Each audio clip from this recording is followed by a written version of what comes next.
शक्तियां हैं और उनके कुछ रक्षक हैं। सहस्र नंदिम समत्यम, हे नंदी अस्त्रम खंड खंड कुरु।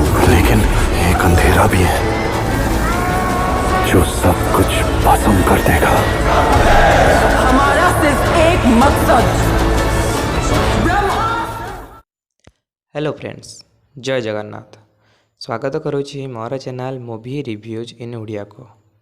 तो आज आम जानिबा ब्रह्मास्त्र मूवीर पंचम दिनर कलेक्शन विषय रे।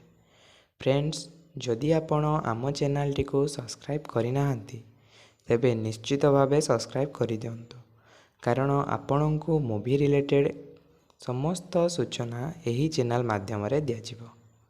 तेबे चलंतु वीडियोटी को डेरी न करी स्टार्ट करिबा। तो ब्रह्मास्त्र मूवीटी 9 सेप्टेम्बर रे रिलीज होइतिला। एही मूवीटी 9000 हॉल स्क्रीन रे ओपनिंग नैतिला।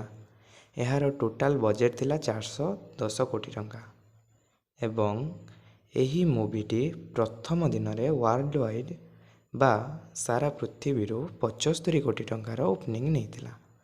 एहार सेकेंड दिनर कलेक्शन थिला वर्ल्ड वाइड 85 कोटी टंका। तृतीय दिन रे यही मूवीटी कलेक्शन करिथिला टोटाल 90 कोटी टंका सारा पृथ्वी एवं एबे आसंतु जानिबा चतुर्थ दिनर कलेक्शन। यही मूवीटी चतुर्थ दिन रे इनकम करिथिला वर्ल्ड वाइड रु 28 कोटी टंका, जहा मध्यरु हिंदी लैंग्वेज रो केवल 14 कोटी टंका।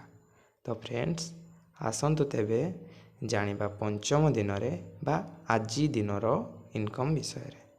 तो पंचम दिन रे एही मूवीटी हिंदी रु नेट कलेक्शन करिथिला 12 कोटी टंका एवं इंडिया रु ग्रोस कलेक्शन करिथिला 14 कोटी 40 लाख टंका एवं वर्ल्ड वाइड रु 22 कोटी टंकार इनकम करि पारिछि।